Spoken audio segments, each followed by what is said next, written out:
ফেরাউনের নির্যাতনে হযরত আসিয়া রাদিয়াল্লাহু তাআলা আনহা যখন মৃত্যুর সন্নিকটে, ওই মুহূর্তে তিনি একটি গোপন দোয়া পড়েছিলেন, যেই দোয়াটা আমার ভাইয়ারা উল্লেখ করা হয়েছে। আল্লাহ পাকের কাছে হযরতে বিবি আসিয়া রাদিয়াল্লাহু তাআলা আনহা দোয়া করলেন, রব্বিবনিলি ইনদাকা বাইতান ফিল জান্নাহ ওয়া নাজ্জিনি মিন ফিরআউনা ওয়া মালিহি ওয়া নাজ্জিনি মিনাল কওমিজ জালিমিন।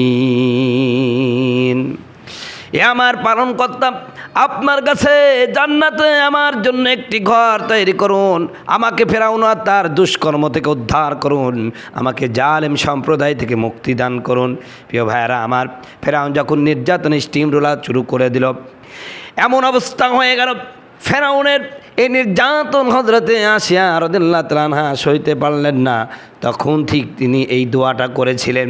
এই দোয়াটা করে আল্লাহকে বলেন, আল্লাহ, আমি তোমার ঈমান গ্রহণ করার জন্য, তোমার বন্ধু মূসার ধর্ম গ্রহণ করার কারণে আমার স্বামী ফেরাউন যে আমার প্রতি নির্যাতন করেছে, নিপীড়ন করেছে, আয় আল্লাহ, এর কারণ স্বরূপ আমি তোমার কাছে চাই, তোমার জান্নাতের পাশে আমার জন্য একটা ঘর বানায়া দাও।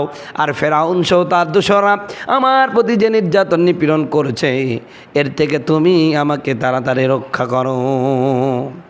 সম্মানিত বন্ধুগণ, আমার ভাইরা আমার, এই জন্য যুগে যুগে পৃথিবীতে যত মানুষ এসেছে, যারা সত্যের পক্ষে কথা বলেছে, হকের পক্ষে কথা বলেছে, ফেরাউন, নমরুদ, আবু জাহেলরা সারা জীবনে এই সমস্ত হংপন্থী মানুষের সাথে নির্যাতন, নিপীড়ন এবং নিদারুণ আর অসহ্য যন্ত্রণা এবং অবিচার করেছে।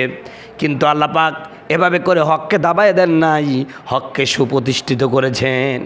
আজ গোটা বিশ্বে যারা ইসলামকে নির্বাপিত করার জন্য পায়তারা করছে, আমার ভাইয়ানা, অচিরেও ফেরাউন নমরুদের যেই পরিণতি হয়েছে, ইনশাল্লাহ বর্তমান আধুনিক যুগের জালেমদারি পরিণতি এমনই হবে।